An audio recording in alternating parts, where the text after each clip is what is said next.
Mobile Legends တွေက True Damage ပါတဲ့ထူးထူးခြားခြား item 6 ခု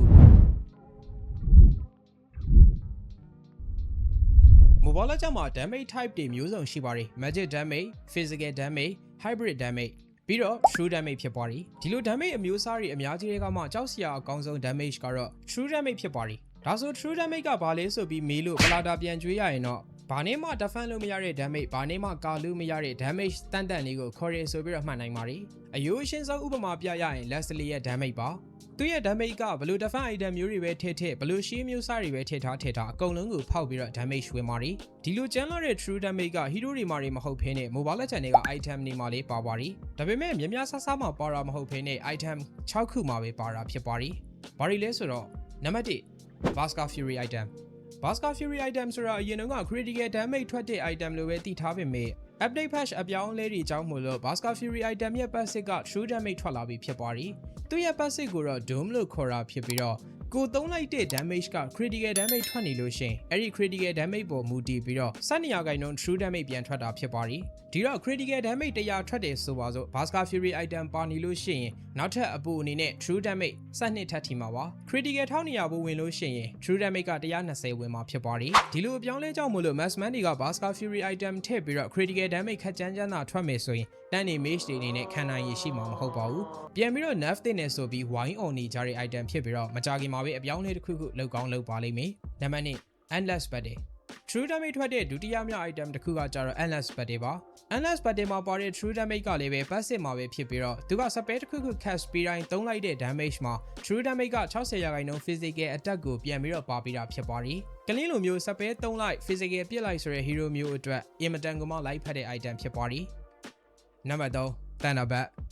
True damage ပါတဲ့ item ထဲမှာထူးထူးခြားခြားတန် item ထဲမှာပါနေတာဖြစ်ပါတယ်တန်နာဘက်မှာပါတဲ့ True damage ကလည်းပဲ passive မှာပဲပါတာဖြစ်ပြီးတော့4 second တစ်ခါမှာ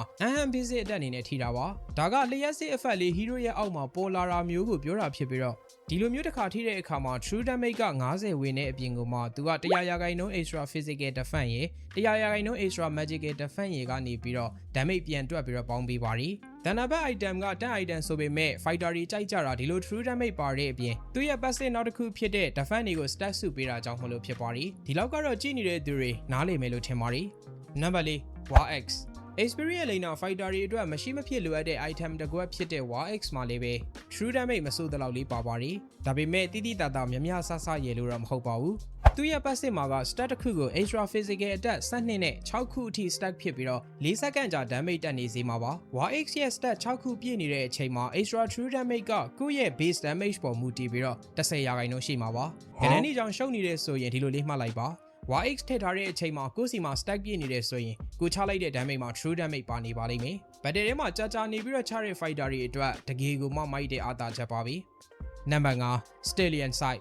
Mage item ထဲမှာလည်း True damage ထွက်တဲ့ item ပါပြီးတော့ဒါကလည်းပဲ Stallion Sight ရဲ့ passive မှာပဲပါနေတာပါသူက endless battle နဲ့အလုပ်လုပ်တာအတူတူပါပဲစကေးတစ်ခုသုံးပြီးတော့ basic attack ပေးလို့ရှိရင်အဲ့ဒီ basic attack ကကိုယ့်ရဲ့ magic power ရဲ့ +60 အပေါင်းပြီးတော့သူက original 90 True damage ကိုပေးမှာဖြစ်ပါတယ်ရိုးရိုးရှင်းပြောရရင်စပယ်သုံးပြီးတော့ basic attack သုံးတဲ့အခါမှာကိုယ့်ရဲ့ magic power ပေါ်မူတည်ပြီးတော့ True damage ထွက်မှာပါအဲ့ဒီမှာ original 90ပေါင်းပြီးထားတာဆိုတော့ magic damage များရင်များသလို100ကနေပြီးတော့400လောက်အထိထွက်နိုင်မှာဖြစ်ပါတယ်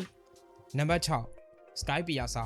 နောက်ဆုံးတစ်ခုအနေနဲ့ True damage ပါတဲ့ item ကကြတော့ Sky Piazza ပါဆရာကြီးတွေတဖုံဖုံတည်တဲ့ကောင်တွေဘူးမသိကိုမသိနဲ့ဆွတ်ဆက်ပြီးတော့ထည့်ကြတဲ့1500ရန် item လေးဖြစ်ပါတယ်အဲ့ဒီ1500ရန် item လေးရဲ့ passive effect မှာ True damage က400%ကနေပြီးတော့12%အထိပါတာဖြစ်ပါတယ် enemy ကိုသူ့ရဲ့တတ်မှတ်ထားတဲ့သွေးရောက်လို့ရှိရင်ဖုံးကနေတည်သွားအောင်လုပ်လိုက်တာပါအဲ့လိုမျိုးတည်သွားတဲ့ damage က True damage ပေးပြီးတော့တည်တာဖြစ်ပါတယ်အဲ့တော့ Sky Piazza ရဲ့ effect တွေကလုံးဝကိုမှ maximum ဖြစ်နေပြီး enemy ကိုပေးမယ်ဆိုရင်သူ့ဘက်ကဘာတွေပဲထည့်ထား